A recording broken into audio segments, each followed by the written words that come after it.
ఆ చిన్న సౌండ్ వచ్చినా ఏదో భయం, ఏదో జరుగుతుంది అనేటువంటి ఆందోళన, భయం మనందరికి వచ్చేసింది. రోడ్డుపై వెళుతున్నటువంటి వాహనాలు ఎక్కువ సౌండ్ చేసాయి అనుకోండి, వెంటనే అమ్మో ఏం జరుగుతుంది. రోడ్డుపై ఎక్కువ శబ్దం చేసి వెళ్ళేటువంటి వాహనాలను వాళ్ళు నిషేధించారు, ఇది నడపకండి ఈ రోజుల్లోని.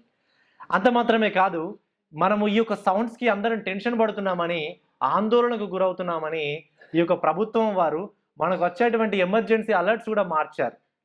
అంతకుముందు వచ్చినటువంటి మన ఫోన్ ఆ అలర్ట్ ఆఫ్ చేసేంత వరకు అది ఆఫ్ కాదు, వస్తూనే ఉంటుంది భయంకరమైనటువంటి శబ్దంతో.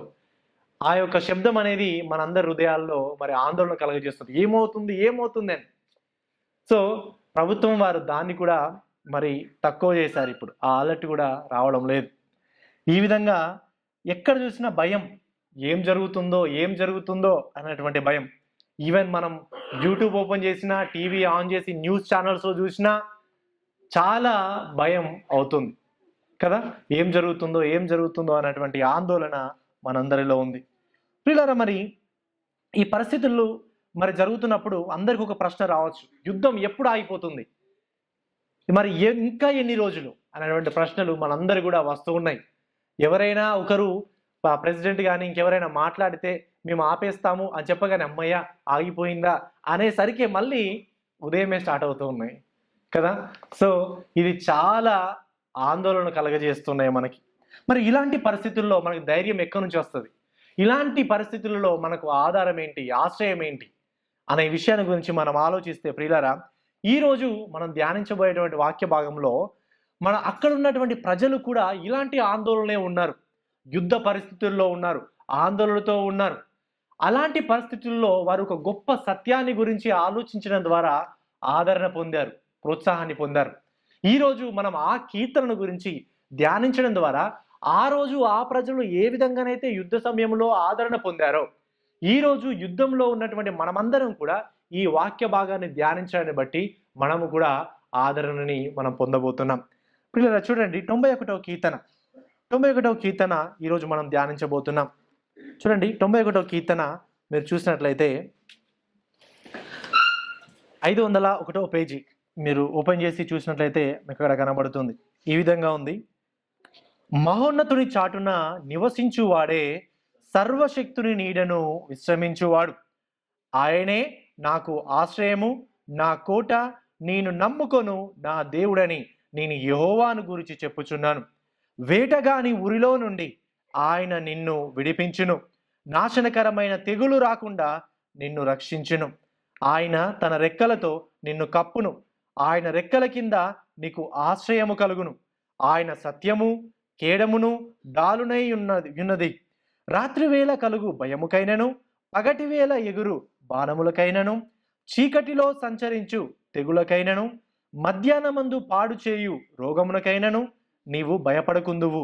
నీ ప్రక్కను 1000 మంది పడినను, నీ కుడి ప్రక్కను 10,000 మంది కూలినను అపాయము నీ యొద్దకు రాదు.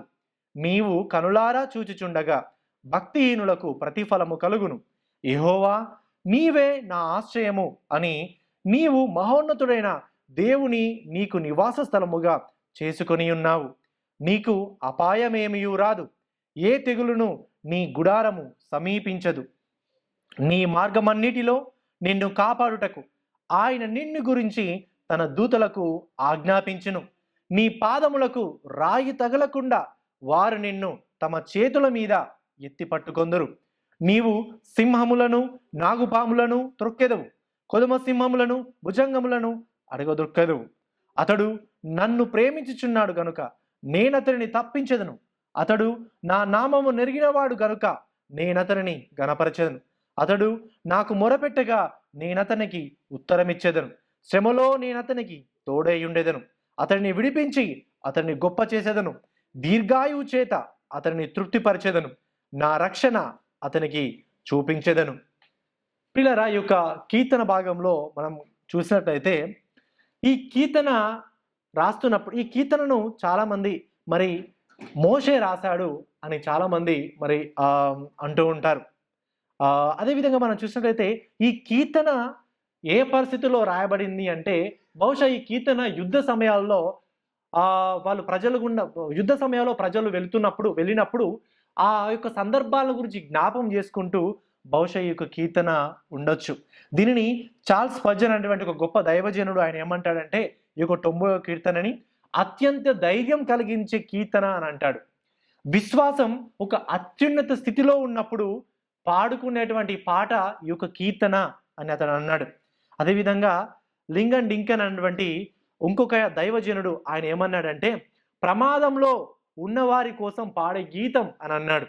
చుట్టూ నిజమైన తీవ్రమైన అన్ని వైపులా ప్రమాదం ఉన్నటువంటి పరిస్థితుల్లో విశ్వాసులు పాడుకునే పాట అని ఆ యొక్క దైవజనుడు కూడా అన్నాడు. ప్రియులారు గమనించినట్లయితే బైబుల్ పండితులు చాలా మంది ఈ కీర్తనను మోషే రాశారు అని చాలా మంది చెప్తూ ఉంటారు.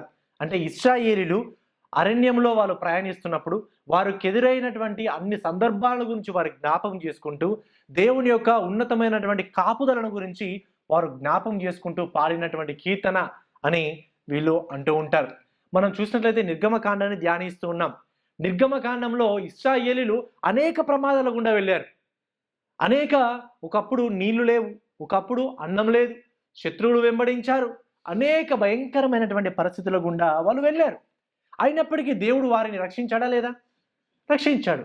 ఆ భయంకరమైనటువంటి ప్రమాదాల గుండా వెళ్ళిన దేవుడు వారిని రక్షించాడు. కాబట్టి ఇశ్రాయేలీయులు దేవుని యొక్క కాపుదలను రక్షణ గురించి జ్ఞాపం చేసుకుంటూ ఈ యొక్క కీర్తనను వాళ్ళు పాడుకుంటూ ఉన్నారు. ప్రియులారా, మనం చూసినట్లయితే ఈ యొక్క ప్రత్యేకించి 9వ వచనంలో మనం చూస్తే యెహోవా నీవే నా ఆశ్రయము అని అంటున్నారు. అంటే ఇశ్రాయేలీయులు ఈ యొక్క ఆ ప్రమాదకరమైనటువంటి పరిస్థితుల గుండా వెళుతున్నప్పుడు యెహోవాను ఆశ్రయించారు.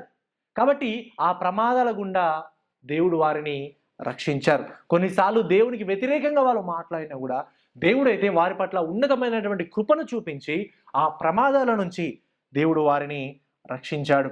అది మనం చూస్తుంటాం ప్రియులారా. అయితే ఈరోజు మనం చూడబోయేటువంటి ఒక వాక్య భాగంలో మరి నిజంగా ఏ విధంగానైతే అంటే ఇశ్రాయేలు ఉన్నటువంటి సమయంలోనే మనం ఉన్నాం. అప్పుడు వాళ్ళు యుద్ధంలో ఉన్నారు, మనం ఇప్పుడు కూడా యుద్ధంలో ఉన్నాం. కాబట్టి నిజంగా ఈ యొక్క కీర్తనలో మనం గమనించినట్లయితే 3 గొప్ప సత్యాలు మనకు ఆదరణ కలుగజేస్తాయి, ప్రోత్సాహం ఇస్తాయి. అవి ఏంటంటే చూడండి, మొదటి 2 వచనాల్లో దేవుని యందు నమ్మిక గల విశ్వాసి యొక్క సాక్ష్యం అనే విషయాన్ని మనం చూస్తాం. 3 నుంచి 13 వచనాల్లో ప్రమాదంలో విశ్వాసుల భరోసా అనే విషయాన్ని చూస్తాం. మూడవదిగా 14 నుంచి 16 వచనాల్లో చూస్తే విశ్వాసుల కోసం దేవుని వాగ్దానాలు. ఈ 3 సత్యాల గురించి ధ్యానించడం ద్వారా మన హృదయాల్లో ఆదరణ, ప్రోత్సాహం అనేది మనకు కలుగుతుంది. మొదటి సత్యం చూడండి, దేవుని యందు నమ్మిక గల విశ్వాసి యొక్క సాక్ష్యం. చూడండి మొదటి 2 వచనాలు, మహోన్నతుని చాటున నివసించువాడే సర్వశక్తిని నీడను విశ్రమించువాడు, ఆయనే నాకు ఆశ్రయము, నా కోట, నేను నమ్ముకొను నా దేవుడని నేను యెహోవాను గురించి చెప్పుచున్నాను. చూడండి ఈ 2 వచనాల్లో ఒక పదం అనేది పదే రిపీట్ అవుతుంది. ఏంటండి? నాకు, నేను, నా అనే పదాలు రిపీట్ అవుతూ ఉన్నాయి చూడండి ఈ 2 వచనాల్లో. అంటే మోషే తన యొక్క వ్యక్తిగత సాక్ష్యాన్ని గురించి ఆయన యొక్క 2 వచనాల్లో ఆయన మాట్లాడుతూ ఉన్నాడు. ఎందుకంటే ప్రమాదకరమైనటువంటి పరిస్థితుల గుండా వెళుతున్నప్పుడు మోషే గ్రహించాడు, ఆయననే నా ఆశ్రయం అని అతడు గ్రహించాడు. నా కోట, నేను నమ్ముకోదగిన దుర్గము అని ఆ మోషే గ్రహించాడు. కాబట్టి తన యొక్క వ్యక్తిగత సాక్ష్యాన్ని ఈ మొదటి 2 వచనాల్లో ఆయన చెబుతున్నాడు. యెహోవా మాకు ఆశ్రయము, నా కోట అని చెప్పడానికి ఇక్కడ మనం కొన్ని మాటలను మనం గమనించినట్లయితే మొదటి వచనంలో చూస్తే నివసించడం అనేది చూస్తుంటాం. కొన్ని చిత్రాలు, కొన్ని పోలికలు మనం చూస్తుంటాం. చూడండి మొదటి వచనంలో నివసించడం కానీ, నీడ, 2వ వచనంలో ఆశ్రయము, 2వ వచనంలో కోట అనే పదాలను చూస్తాం. ఈ మాటలు అనేవి మనకి ఏం జ్ఞాపకం చేస్తాయంటే దేవుడే మన నివాస స్థలం, ఆయన మనకు నీడ, ఆశ్రయం, కోట ఉన్నాడు అనే సత్యాలను జ్ఞాపకం చేస్తాయి. అదేవిధంగా చూడండి ఇక్కడ మనం గమనిస్తే దేవుని గురించినటువంటి ఒక 4 పేర్లను కూడా ఆయన జ్ఞాపకం చేస్తున్నాడు ఈ 2 వచనాల్లో. ఏంటి దేవుడికి ఉన్నటువంటి పేర్లు? మహోన్నతుడు, సర్వశక్తిమంతుడు, యెహోవా నా దేవుడు అనేటువంటి ఈ పదాలని, దేవుని గురించి ఈ యొక్క పదాలను కూడా ఆయన వాడుతూ ఉండడం చూస్తుంటాం. ఇక్కడ ఉన్నటువంటి 4 చిత్రాలు కానీ, ఇక్కడ ఉన్నటువంటి పదాలు కానీ, అంటే దేవుని గురించినటువంటి పేర్లు కానీ ఒక గొప్ప సత్యాన్ని మనకు తెలియజేస్తున్నాయి. ఇక్కడ ఉన్నటువంటి ప్రతి చిత్రం, ప్రతి పేరు మనకు ఒక గొప్ప సత్యాన్ని మనకు తెలియజేస్తున్నాయి. ఏంటి ఆ సత్యం అంటే, నివసించడం, నీడ, ఆశ్రయమైనటువంటి పదాలు. దేవుడు మనకు దూరంగా లేడు, ఆయన మనకు దగ్గరగా ఉన్నాడు. ఆయన మనతో పాటు నివసిస్తున్నాడు. ఆయన మనకు ఆశ్రయంగా ఉన్నాడు, మన కోటగా ఉన్నాడు. అటువంటి సత్యాన్ని ఇక్కడ మనకు జ్ఞాపకం చేస్తున్నాయి. అంత మాత్రమే కాదు, దేవుని యొక్క పేర్లలో మహోన్నతుడు అని పిలిచినప్పుడు, మహోన్నతుడు అంటే కీర్తనకారుని యొక్క ఉద్దేశం ఆ అన్ని ప్రమాదాల కంటే, శత్రువుల కంటే, అధికారాల కంటే, భయాల కంటే ఎక్కువగా ఉన్నాడు. మహోన్నతుడు, గొప్పవాడు అని సూచిస్తున్నాడు. అంత మాత్రమే కాదు, ఇక్కడ చూస్తే ఈ పేరు దేవుడు మరి మహోన్నతుడు అంటే అర్థం ఏంటంటే ఉన్నతమైన వాడు, మహోన్నతుడు. ఆయన కన్నా మించిన వారు లేరు, ఆయన కంటే పైగా ఎవరు లేరు, ఆయన బెదిరించేవారు లేరు. ఆయన శక్తి కంటే గొప్ప శక్తి గలవారు ఎవరు కూడా లేరు. ఆయన మహోన్నతుడు అనే విషయాన్ని మనం చూస్తుంటాం. దీన్ని ఇంగ్లీష్లో ద మోస్ట్ హై అని అంటారు. అంటే ఇది దేవుని యొక్క మహిమను గురించి తెలియజేసేటువంటి పదం. దేవుడు మహోన్నతుడు, ఉన్నతమైనటువంటి స్థానంలో ఉన్నవాడు, గొప్ప మహిమలో ఆయన ఉన్నవాడు. చూడండి, మోస్ట్ హై అని అంటే, మహోన్నతుడు అంటే దేవుడు ప్రతి ప్రమాదం కంటే ఉన్నతుడు, దేవుడు ప్రతి శత్రువు కంటే ఉన్నతుడు, దేవుడు ప్రతి భయం కంటే ఉన్నతుడు. దేవుడు మనందరి కూడా నిజమైనటువంటి స్థలం అన్నటువంటి విషయాన్ని ఈ యొక్క మహోన్నతుడు అన్నటువంటి పదం మనకు తెలియజేస్తుంది. అదేవిధంగా రెండో పదం మనం చూసినట్లయితే ఆల్మైటీ, సర్వశక్తిమంతుడు అనే పదాన్ని కూడా చూస్తుంటాం. ఈ సర్వశక్తిమంతుడు అనేటువంటి పదం కూడా చాలా ప్రాముఖ్యం. ఎందుకంటే ఇది హెబ్రీ భాషలో ఎల్షదాయ్ నుంచి వచ్చింది. ఈ యొక్క ఎల్షదాయ్ అనేటువంటి పేరునకు అర్థం ఏంటంటే అత్యున్నత శక్తి గలవాడు. ఆయన కంటే మించిన శక్తి ఇంకెవరు కూడా లేదు. ఆయన ప్రతి ఒక్క పరిస్థితుల్లో తన ప్రజలు ఏ పరిస్థితుల్లో ఉన్నా ఆ పరిస్థితుల నుంచి రక్షించేటువంటి శక్తి గలవాడు, నిలబెట్టేవాడు అనేటువంటి అర్థాలను ఇక్కడ మనం గమనిస్తూ ఉంటాం. అంత మాత్రమే కాదు, ఇక్కడ చూసినట్లయితే ఆల్మైటీ, సర్వశక్తిమంతుడు అంటే రక్షించడానికి దేవునికి సంపూర్ణ శక్తి ఉంది, అవసరాలను సమకూర్చడానికి దేవునికి సంపూర్ణ శక్తి ఉంది, ప్రమాదాల నుంచి తన ప్రజలను రక్షించడానికి దేవునికి సంపూర్ణ శక్తి ఉంది అనే విషయాన్ని మనం ఇక్కడ గమనిస్తూ ఉంటాం. అంటే దేవుడు మనకు చాలినవాడు, ఆయన సరిపోయినవాడు అనే విషయాలు మనం ఇక్కడ జ్ఞాపకం చేసుకోవాలి. అంత మాత్రం కాదు, ఇంకొక విషయాన్ని మనం గమనిస్తే దేవునికి ఉన్నటువంటి పేరు యెహోవా అనే పదాన్ని కూడా మనం గమనిస్తుంటాం. ఈ యెహోవా అనేటువంటి పదాన్ని క్యాపిటల్ లెటర్స్లో చూసినా, బోల్డ్ లెటర్స్లో మనం చూసినప్పుడల్లా అది యాహ్వే అనేటువంటి దేవుని యొక్క నిబంధన సంబంధమైనటువంటి పదాన్ని వాడడం అనేది మనం ఇక్కడ చూస్తుంటాం. అంటే ఈ యొక్క పేరునకు అర్థం ఏంటంటే ఆయన ఉన్నవాడు, అనువాడు, ఐయామ్ హూ ఐయామ్ అనేటువంటి గొప్ప సత్యాన్ని ఇక్కడ మనం తెలుసుకుంటాం. అంటే దేవుడు మరి మోషేకు తనను తాను ఏ విధంగా బయలుపరుచుకున్నాడు.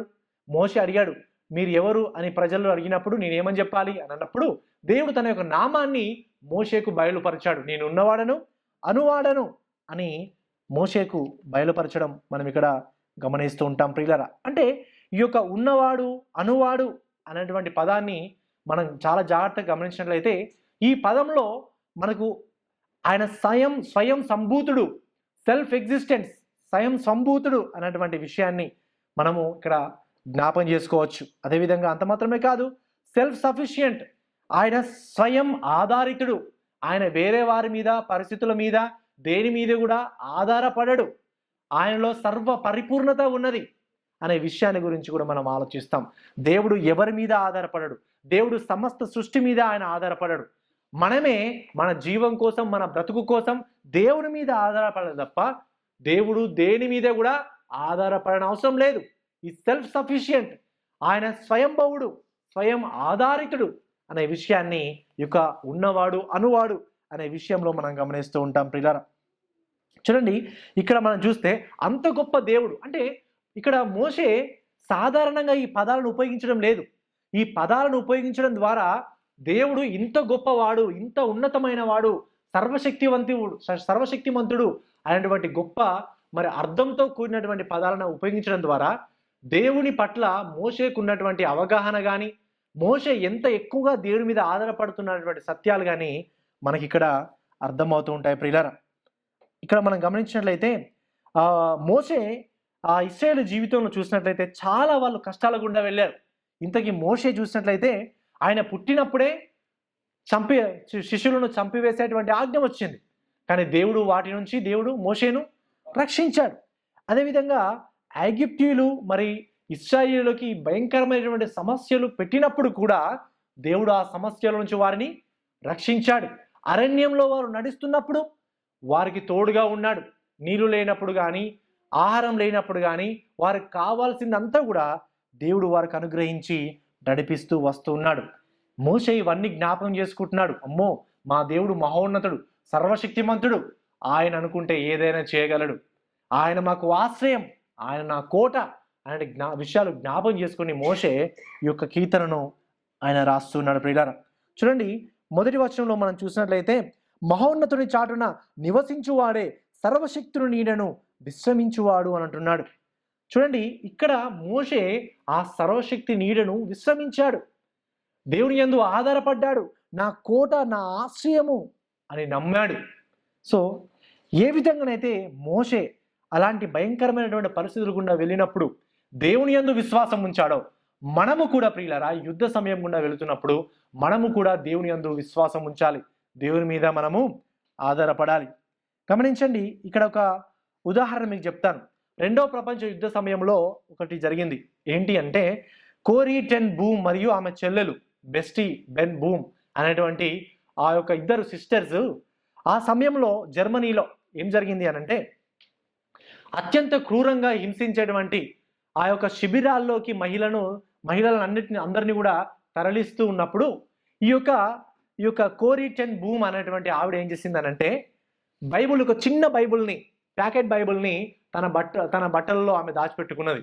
ఎవరికి కనపడకుండా ఉండాలని తన బట్టలలో ఆ యొక్క బైబుల్ని దాచిపెట్టుకుంటూ ఉంది. ఆ యొక్క శిబిరంలోనికి మహిళలని తీసుకెళ్తున్నప్పుడు అక్కడ ఉన్నటువంటి గార్డ్స్ చెక్ చేశారు. అందరినీ చెక్ చేస్తూ లోపలికి పంపిస్తారు శిబిరంలో. ఆ శిబిరం ఏంటంటే చాలా టార్చర్ చేసినటువంటి శిబిరం అన్నట్టు ఆ ప్రదేశం. సో ఆ ప్రదేశానికి స్త్రీలను మరి తీసుకుని వెళుతున్నప్పుడు ఈవిడ ఏం చేసిందనంటే, ఒక బైబుల్ని చాలా జాగ్రత్తగా తన బట్టల్లో పెట్టుకుంది. కానీ ఆమె ప్రార్థన చేస్తుంది. ఏమని ప్రార్థన చేస్తుందంటే, ఆమె మహిళలందరూ లైన్ కడుతున్నారు, స్త్రీలందరూ లైన్ కట్టి ఉన్నారు, ఒక్కొక్కరిని చెక్ చేసుకుంటా ఆ యొక్క దానిలోనికి పంపిస్తున్నారు, కాన్సన్ట్రేషన్ ఆ యొక్క క్యాంపులోనికి. అప్పుడు ఈవిడ ఒక ప్రార్థన చేసింది. ఏమైనా ప్రార్థన చేసిందంటే, దేవా, ఈ యొక్క వాక్యాన్ని నీవే భద్రపరచాలి, నీవే ఈ యొక్క వాక్యాన్ని నాకు ఇచ్చావు, నీవే దయచేసి ఈ యొక్క వాక్యాన్ని, ఈ యొక్క బైబిల్ని దాచిపెట్టు అని ప్రార్థన చేసింది. తర్వాత ఏం జరిగిందంటే, ఆశ్చర్యకరంగా దేవుడు ఏం చేశాడంటే గొప్ప కార్యం చేశాడు. అందరి స్త్రీలను చెక్ చేశారు, కానీ ఈ స్త్రీని మాత్రం అక్కడ ఉన్నటువంటి గార్డులు చెక్ చేయక కేవలం కనుసైగ చేసి వెళ్ళు వెళ్ళు అని కనుసైగ చేసి చేత్తోనే సైగ చేసి పంపించేశారు. బైబుల్ ఆమెతో పాటు ఆ యొక్క భయంకరంగా తీవ్రంగా టార్చర్ చేసేటువంటి ఆ లోపలికి వెళ్ళింది బైబుల్ కూడా లోపల. అక్కడ ఏం చేసేవారంటే, ప్రతిరోజు అనేక దేశాల నుంచి వచ్చినటువంటి స్త్రీలందరూ కూడుకొని ఈ యొక్క బైబుల్ని చదివేవాళ్ళు. ఆమె ఏం చేసిందంటే, ఆ యొక్క స్త్రీలందరూ కూడుకుంటున్నప్పుడు ఈ 91 కీర్తన తీసి ప్రతిరోజు చదివేదంట. ఈ 91 కీర్తన తీసి చదివేదంట. అప్పుడు చదివినప్పుడు నిజంగా ఈ కీర్తనలో చాలా గొప్ప సత్యాలు ఉన్నాయి. ఏంటి? మహోన్నతుని చాటున నివసించువాడే సర్వశక్తి నీడను విశ్రమించువాడు, ఆయననే నాకు ఆశ్రయం, నా కోట, నేను నమ్ముకున్న నా దేవుడని నేను యెహోవా గురించి చెప్పుచున్నాను అని ఇంకా ఇలాంటి ఆదరణ పరిచేటువంటి మాటలు ఉన్నాయి కాబట్టి ఆ యొక్క స్త్రీలందరూ కూడా దేవుని యందు విశ్వాసం ఉంచగలిగారు. అమ్మో, ఈ పరిస్థితుల నుంచి మనం రక్షించేది దేవుడు మాత్రమే, ఆయన నిజమైన దేవుడు అని అక్కడ ఉన్నటువంటి స్త్రీలందరూ కూడా ప్రభు ప్రేమను తెలుసుకొని ఆయన మీద ఆధారపడ్డారు. నిజంగా ఆయన తన రెక్కలతో ఆయన మనల్ని కప్పుతాడు, మన వేటగాని ఉరి నుండి ఆయన మనల్ని రక్షిస్తాడు అని వారందరూ కూడా నమ్మారు, దేవుని యందు విశ్వాసం ఉంచారు. ప్రియులరా, నిజం గమనించండి, ఇలాంటి ప్రమాదకరమైనటువంటి పరిస్థితుల్లో వారికి ఆదరణ కలిగించింది ఏంటనంటే దేవుని యొక్క వాక్యము. అందుకని ఈరోజు మనము కూడా ఇలాంటి ప్రమాదకరమైనటువంటి పరిస్థితులలో మనకు ఆదరణ కలిగించేది కూడా ఆ దేవుని యొక్క వాక్యమే. ఈ యొక్క కీర్తనలో మనం చూసినట్లయితే ఆయన మనకు ఆశ్రయము, కోట అనేటువంటి మాటలు మనకు ఆదరణ కలిగిస్తాయి, శక్తిని కలిగిస్తాయి. అందుకని ఈ పరిస్థితుల్లో మనం చుట్టూ జరుగుతున్నటువంటి ప్రమాదాల గురించి ఎక్కువ ఆలోచించకుండా వాక్యం మీద ఆధారపడదాం, వాక్యాన్ని చదువుదాం, వాక్యాన్ని చదువుతూ ప్రోత్సహింపబడదాం. మన దేవుడు ఎంత గొప్పవాడో, ఆయన ఎంత సర్వశక్తిమంతుడో, ఎంత మహోన్నతుడో ఆయన గురించి మనం ధ్యానం చేసుకుందాం. తద్వారా మనం ప్రోత్సాహాన్ని మనం పొందుకుందాం. ప్రియులారా, నిజముగా మన యొక్క భద్రత అనేది మన చుట్టూ ఉన్నటువంటి పరిస్థితుల్లో లేదు. మన భద్రత అనేది మనం ఉన్నటువంటి ప్రదేశంలో లేదు. మన భద్రత అనేది ఈ దేశానికి ఉన్నటువంటి బలంలో లేదు. మన భద్రత అనేది ఆ బలమైన దేవుని యొక్క చేతుల్లో ఉన్నది. కాబట్టి ఆ బలమైన దేవుడు మనల్ని రక్షిస్తున్నాడు, సంరక్షిస్తున్నాడు. కాబట్టి ఈ గొప్ప సత్యాలను బట్టి మనము ఆదరణ పొందుదాం. ప్రియులారా, ఇది మొదటి సత్యం. రెండో సత్యం చూద్దాం. రెండో సత్యం ఏంటంటే ప్రమాదంలో విశ్వాసుల యొక్క భరోసా.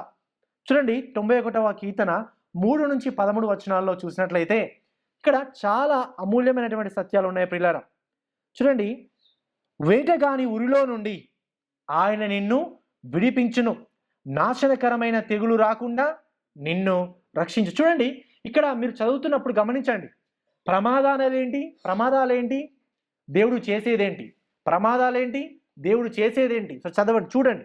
వేటగాని ఉరిలో నుండి ఆయన నిన్ను విడిపించును, నాశనకరమైన తెగులు రాకుండా నిన్ను రక్షించును, ఆయన తన రెక్కలతో నిన్ను కాపాడును, ఆయన రెక్కల కింద నీకు ఆశ్రయము కలుగును, ఆయన సత్యము కేడమును దాలునై ఉన్నది. చూడండి మళ్ళీ 5వ వచనం, రాత్రి వేళ కలుగు భయముకైనను, పగటి వేళ ఎగురు బాణముకైనను, చీకటిలో సంచరించు తెగులుకైనను, మధ్యాహ్నమందు పాడు చేయు రోగముకైనను నీవు భయపడకూడదు. చూసారా, ఏం ప్రమాదాలు ఏంటి, దేవుడు చేసేది ఏంటి. చూడండి 7వ వచనంలో, నీ ప్రక్కను 1000 మంది పడినను, నీ కుడి ప్రక్కను 10,000 మంది కూలినను అపాయము నీ యొద్దకు రాదు, నీవు కనులారా చూచుచుండగా భక్తిహీనులకు ప్రతిఫలము కలుగును, యెహోవా నీవే నా ఆశ్రయము అని నీవు మహోన్నతుడైన దేవుని నీకు నివాస స్థలముగా చేసుకొని ఉన్నావు, నీకు అపాయమేమీ రాదు, ఏ తెగులును నీ గుడారమును సమీపించదు, నీ మార్గమన్నిటిలో నిన్ను కాపాడుటకు ఆయన నిన్ను గురించి తన దూతలను ఆజ్ఞాపించును, నీ పాదములకు రాయి తగులకుండా ఆయన నిన్ను తన చేతుల మీద ఎత్తి పట్టుకొందును. 13వ వచనం, నీవు సింహములను నాగుపాములను త్రొక్కెదవు, కొదమ సింహములను భుజంగములను అనగదొక్కదు. చూడండి, ప్రమాదాలు చూడండి సైడు. ఈ ప్రమాదాల నుంచి దేవుడు ఏ విధంగా కాపాడుతున్నాడో, ఏ విధంగా మనల్ని భద్రపరుస్తున్నాడో చూడండి. ఈ యొక్క ఉగ్రతల నుంచి, ఈ యొక్క తెగుళ్ళ నుంచి, ఈ ప్రమాదాల నుంచి దేవుడు మనల్ని కూడా రక్షిస్తున్నాడు. ఆ సమయంలో వారిని రక్షించాడు, ఇప్పుడు మనల్ని కూడా ఆయన రక్షిస్తూ ఉంటాడు. చూడండి, ఈ యొక్క 3వ వచనం నుంచి 13వ వచనంలో చూడండి ఒక డిఫరెన్స్ చూస్తారు మీరు. మొదటి 2 వచనాల్లో ఉన్నది 3 నుంచి 13 వచనాల్లో లేనిది, మొదటి 2 వచనాల్లో లేనిది తర్వాత వచనాల్లో ఉన్నది ఏంటి తేడా, డిఫరెన్స్ ఏంటి అని మనం గమనించినట్లయితే, ఈ యొక్క 3వ వచనం నుంచి 13 వచనాల్లో నిన్ను, నీవు అనే పదాలను చూస్తుంటాం. అంటే మొదటి 2 వచనాలు మోషే తన యొక్క సాక్ష్యాన్ని గురించి చెప్తున్నాడు, అంటే తాను దేవుని మీద ఏ విధంగా ఆధారపడ్డాడో అనే విషయాన్ని చెప్తున్నాడు. ఇప్పుడు నిన్ను, నీవు అనేటువంటి పదాలను ఈ యొక్క వచనాల్లో ఆయన చెబుతున్నాడు. అంటే ఇప్పుడు ఇశ్రాయేలు గురించి, ప్రజల గురించి, మనందరి గురించి ఆయన మాట్లాడుతూ ఉన్నాడు. చూడండి, 3వ వచనంలో నిన్ను విడిపించును, 4వ వచనంలో నిన్ను కాపాడును, 6వ వచనంలో నీవు భయపడుకుందువు. అంటే చూడండి, నీ దేవుడు మిమ్మల్ని ఎట్లా కాపాడుతాడో, ఎట్లా పోషిస్తాడో, ఎలా సంరక్షిస్తాడో అనే విషయాల గురించి చెబుతూ ఉన్నాడు. అంత మాత్రమే కాదు, ఇక్కడ మనం గమనించినట్లయితే మరొక ప్రాముఖ్యమైన విషయం ఏంటంటే, ఈ యొక్క 5 నుంచి 13 వచనాల్లో అనేక తెగుళ్ళు ఉన్నాయి. ఈ తెగుళ్ళ గుండా ఇదివరకే ఇశ్రాయేలు వెళ్ళారు, చాలా తెగుళ్ళ గుండా, కానీ దేవుడు వారిని రక్షించాడు. 3వ వచనంలో చూస్తే వేటగాని ఉరిలో నుండి ఆయన మనల్ని రక్షిస్తాడు అని ఇక్కడ రాయించాడు. చూడండి, అంటే ఇక్కడ దేవుడు తన వాక్యంలో మనం చూసినట్లయితే చాలా చోట్ల దేవుని యొక్క ప్రజలు ప్రమాదంలో ఉన్నప్పుడు, అపాయంలో ఉన్నప్పుడు ఆయన వారిని అక్కడనే విడిచిపెట్టలేదు, ఆయన వాళ్ళని రక్షించాడు, వాళ్ళని భద్రపరిచాడు కదా. ఇది మనం చాలా చోట్ల మనం గమనిస్తూనే ఉంటాం. అయితే ఒకసారి లండన్లో కూడా ఇప్పుడు మనకు జరుగుతున్నటువంటి ప్రమాదాలు ఏదైతే బాంబ్స్ పడుతున్నాయో, లండన్లో కూడా ఒకసారి అలానే జరిగింది. అప్పుడు ఆ సమయంలో ఏం జరిగింది అని అంటే, ఈ రాత్రి సమయంలో చాలా బాంబులు పడుతూ ఉన్నాయి, అక్కడిక్కడ మిసైల్స్, డ్రోన్స్ అన్ని పడుతూ ఉన్నాయి. అప్పుడు పడుతున్నప్పుడు ఒక తల్లి ఏం చేసిందంటే జస్ట్ బయట హాల్లోకి వెళ్ళి ప్రార్థన చేస్తూ, సంతోషంగా ప్రార్థన చేస్తూ ఆమె ధైర్యంగా ఉంది.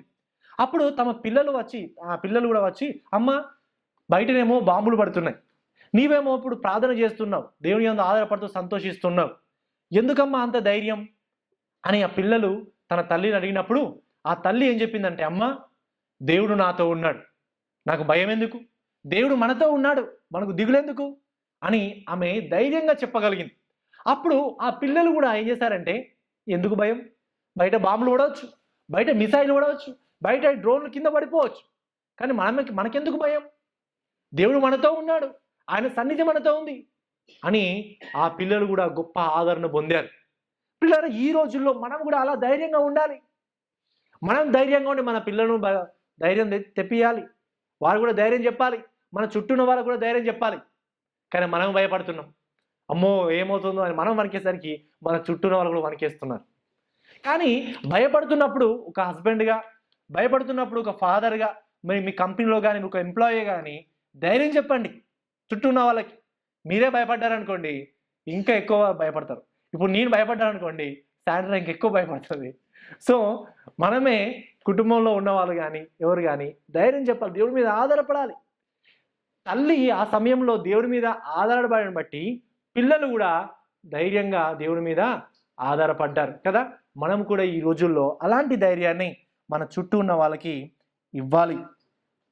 అదేవిధంగా మనం గమనించినట్లయితే దేవుని యొక్క వాక్యాన్ని జ్ఞాపం చేసుకోవాలండి. ఈ పరిస్థితులు గుండా వెళుతున్నప్పుడు దేవుని వాక్యాన్ని జ్ఞాపం చేసుకోవాలి. ఈ వచనాలు చూసినట్లయితే దేవుడు ఎలాంటి ప్రమాదాల నుంచి రక్షించాడు వాళ్ళని కదా. వేటగాని ఉరిలో నుండి ఆయన రక్షించాడు, నాశనకరమైన తెగులు రాకుండా రక్షించను. అంటే ఇలాంటి ప్రమాదాల నుంచి దేవుడు వారిని రక్షించాడు. ఆ గొప్ప దేవుడు ఇప్పుడు కూడా మనల్ని ఈ మిసైల్ల నుంచి, ఈ డ్రోన్ల నుంచి, ఈ యొక్క యుద్ధం నుంచి రక్షించడా? రక్షిస్తాడు. కాబట్టి అంత గొప్ప ధైర్యాన్ని మనం కలిగి ఉండి ధైర్యంగా ఉండాలి ప్రియులారా. దిగులు పడద్దు, భయపడద్దు. దేవుడి యొక్క వాగ్దానాలను, ఆయన యొక్క వాక్యాన్ని మనం జ్ఞాపం చేసుకుంటూ ఉండాలి. అదేవిధంగా మూడవదిగా మనం చూసినట్లయితే విశ్వాసుల కోసం దేవుని వాగ్దానాలు. చూడండి 14 నుంచి 16 వచనాలు. విశ్వాసుల కోసం దేవుని యొక్క వాగ్దానాలు. 14 నుంచి 16 వచనాలు. అతడు నన్ను ప్రేమించుచున్నాడు కనుక నేనతనిని తప్పించెదను, అతడు నా నామము నెరిగినవాడు కనుక నేనతనిని ఘనపరిచెదను, అతడు నాకు మొరపెట్టగా నేనతనికి ఉత్తరమిచ్చెదను, శ్రమలలో నేనతనికి తోడైయుండెదను, అతనిని విడిపించి అతన్ని గొప్ప చేసేదను, దీర్ఘాయువు చేత అతనిని తృప్తిపరచెదను, నా రక్షణ అతనికి చూపించేదను. చూడండి ఇక్కడ కూడా ఒక డిఫరెన్స్ చూడండి. ఫస్ట్ మొదటి 2 వచనాలేమో నా అని ఉంది. 3 నుంచి 13 వచనాలేమో నిన్ను అనే పదాలు రిపీటెడ్ అవుతున్నాయి. ఇక్కడ ఏమో రిపీట్ అవుతున్నాయి, నన్ను, నాకు కదా, మనం పర్సనల్గా మనకు కదా. ఇప్పుడు మనం గమనించినట్లయితే ఇది ఎవరు చేస్తున్నారంటే దేవుడు ఏం చేస్తున్నాడు, మనల్ని ఆయన ప్రేమించుచున్నాడు, సంరక్షిస్తున్నాడు, తోడై ఉన్నాడు. అంటే దేవుడు తన ప్రజల పట్ల చేసేటువంటి కార్యాలని ఆయన ఇక్కడ మనం చూస్తున్నాం. చూడండి ఈ యొక్క 3 వచనాల్లో దేవుడు కొన్ని వాగ్దానాలు ఇస్తున్నాడు. ఎన్ని వాగ్దానాలు చూడండి, ఎన్ని వాగ్దానాలు దేవుడు అక్కడ ఇచ్చాడు. ఈ 3 వచనాల్లో దాదాపుగా 7 వాగ్దానాలను ఆయన ఇచ్చాడు. ఏంటి, నేను మీకు తోడై ఉంటాను, తప్పిస్తాను, ఘనపరిచేదను, ఉత్తరం ఇచ్చేదను, విడిపిస్తాను, తృప్తిపరిచేదను, రక్షణ చూపేదను అనేటువంటి వాగ్దానాలని దేవుడి యొక్క 3 వచనాల్లో మనం ఇవ్వడం అనేది మనం చూస్తుంటాం ప్రియులారా.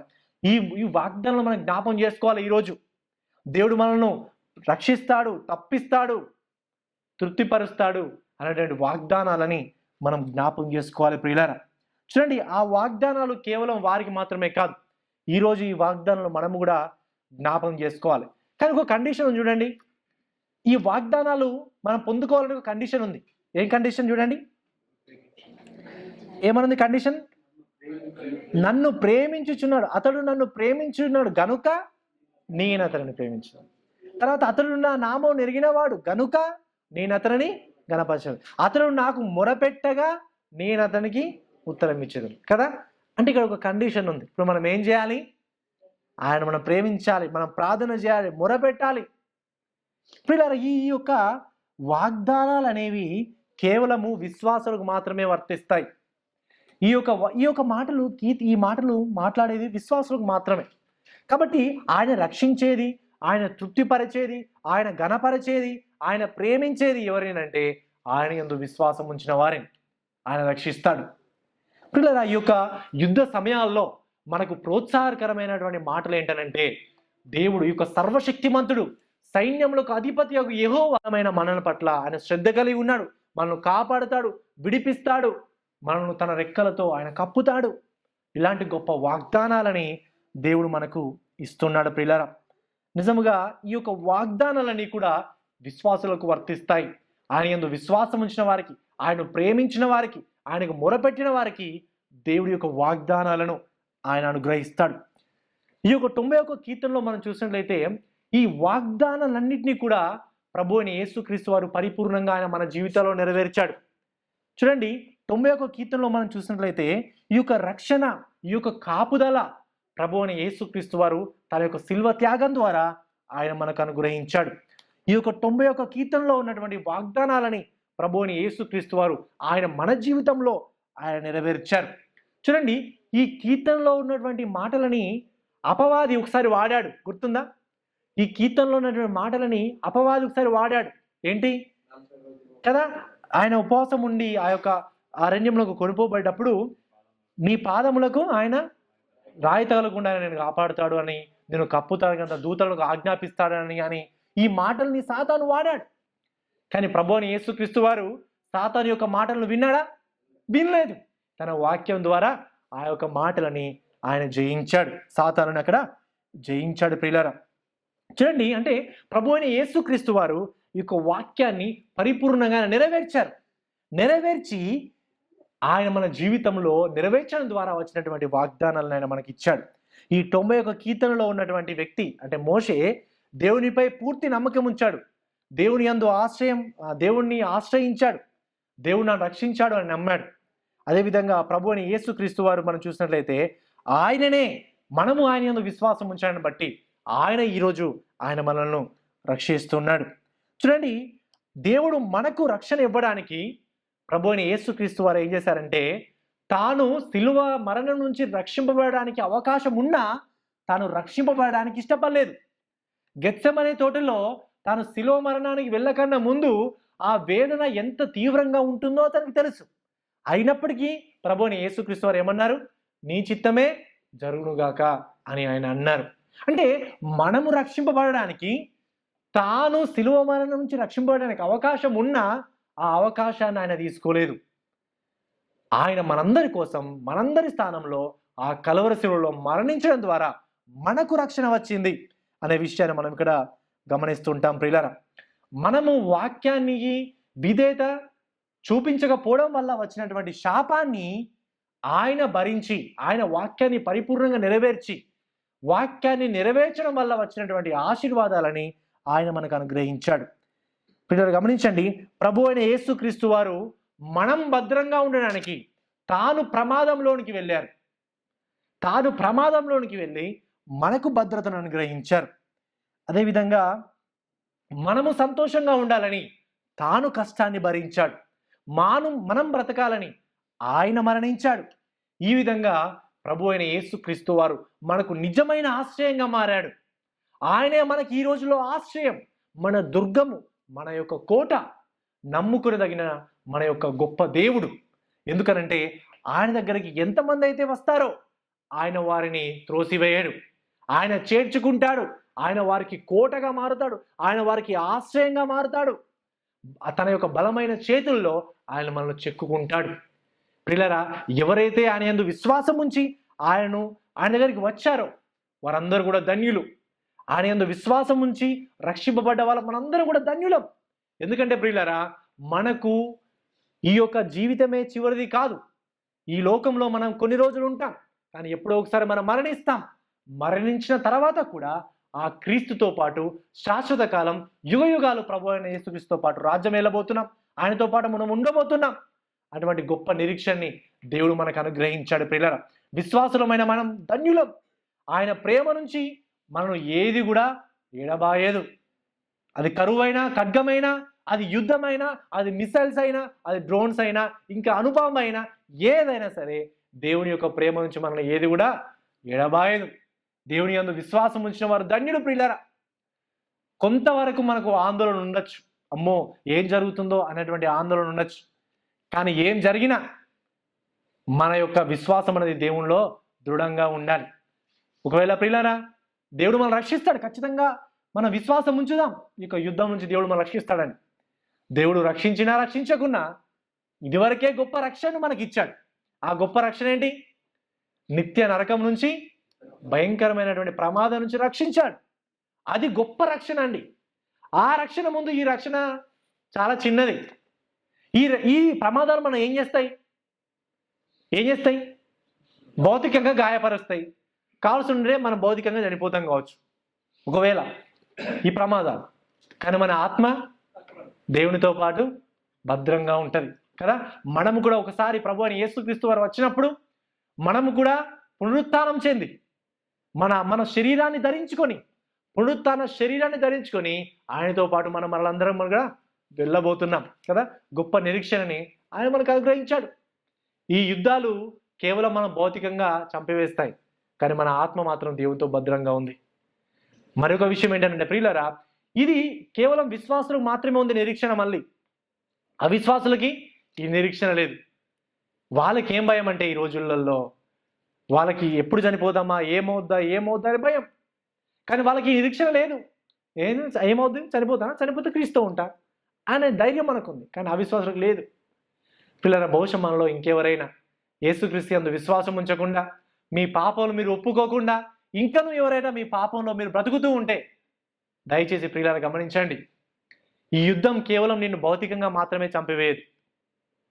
ఒకవేళ మనం ఎప్పుడైనా చనిపోతే ఈ యుద్ధం కారణంగా, లేకపోతే ఇంకా ఫ్యూచర్లో మన వయసు అయిపోయినైనా, అనారోగ్య కారణమైనా, ఇంకా ఏ కారణమైనా సరే, ఏ కారణం ద్వారా చనిపోయినా క్రీస్తు యందు విశ్వాసం ఉంచకుండా చనిపోతే మాత్రం నిత్య నరకంలో శాశ్వత కాలం ఉండబోతున్నాం. నిత్య నరకంలో అది భయంకరమైనటువంటి ప్రమాదం. ఇంకా ఈ మిసైళ్ల కంటే ప్రమాదం, ఈ బాంబుల కంటే ప్రమాదం, ఈ కరోనా వైరస్ల కంటే ప్రమాదం ఇంకా. కాబట్టి ఆ ప్రమాదం నుంచి రక్షింపబడాలంటే మనం పాపులమని గ్రహించాలి, పశ్చాత్తాపపడాలి. దేవుని యొక్క వాక్యం సెలవిస్తుందండి, ఏ భేదం లేదు, అందరూ పాపం చేసి దేవుడు అనుగ్రహించే మహిమను పొందలేకపోతున్నారు. నేను మంచోన్ని, నీ నీతిమంతుని అని అనుకున్నారనుకోండి, మీరు మంచంలో చెడ్డలో మీరు చనిపోయినాక మీకు అర్థమవుతుంది కదా. సో మీ గమ్యమే మీకు తెలియజేస్తుంది. గమనించండి, మనం అందరం కూడా పాపులమే. క్రీస్తు యందు విశ్వాసం ఉంచితేనే మనం పరిశుద్ధులుగా తీర్చబడతాం. క్రీస్తు యందు విశ్వాసం ఉంచితేనే మనం పరలోక రాజ్యానికి వెళతాం. కాబట్టి దయచేసి ఇంకెవరైనా మన మధ్యలో ఆయన యందు విశ్వాసం ఉంచకపోతే దయచేసి ఈ రోజే విశ్వాసం ఉంచండి. దేవుడు ఎప్పుడు వస్తాడో మనకు తెలియదు. ఆయన రాక ఎలా ఉంటుందంట? దొంగ వలె ఉంటుంది. దొంగ 12 గంటలకి ఈరోజు నైట్ వచ్చి మీకు దొంగతనం చేస్తానని చెప్తాడా? చెప్పడు. ఆయన ఎప్పుడు వస్తాడో తెలియదు. పిల్లలు ఆయన ఎప్పుడు వస్తాడో మనకు తెలియదు. ఇప్పుడే రావచ్చు, ఈరోజు మన మధ్యాహ్నమే రావచ్చు, ఈరోజు మన ఇంటికి వెళ్తామో వెళ్ళమో, రేపైనా రావచ్చు, తెలియదు. ఆయన ఎప్పుడు వస్తాడో మనకు తెలియదు. ఆ ప్రభువుని యేసుక్రీస్తు వారు వచ్చినప్పుడు మన నిజంగా ఆయనతో పాటు మనము కొనిపోబడాలంటే ఆయన యందు మనం విశ్వాసం ఉంచాలి. ఆయన మీద మనము ఆధారపడాలి. కాబట్టి ప్రియులారా దయచేసి ఆయన మీద మనం ఆధారపడదాం, ఆయన మీద మనం విశ్వాసం ఉంచుదాం ప్రియులారా. ఎందుకంటే ఈ యుద్ధ పరిస్థితుల్లో ఒక గొప్ప సత్యం మనకేంటనంటే, ఈ యొక్క ప్రమాదాల నుంచి, ఈ యొక్క యుద్ధం నుంచి నిజమైన రక్షణను అనుగ్రహించేది ఆ దేవాది దేవుడు మాత్రమే. నిజమైన ఆశ్రయం ఆయననే. ఆయన మన కోట, నమ్ముకునదగిన మన దుర్గము, మన దేవుడు అనే గొప్ప సత్యాలను గురించి జ్ఞాపం చేసుకొని మనం ఆదరణ పొందుదాం. మరి ఈ యొక్క సమయం 2 నిమిషాలు మౌనంగా ఉండి ఒక్కసారి మన జీవితాల్లో మనం పరిశీలన చేసుకుందాం. నిజంగా ఈ యొక్క పరిస్థితుల్లో మనం దేవుని మీద ఆధారపడుతున్నామా లేదా భయపడు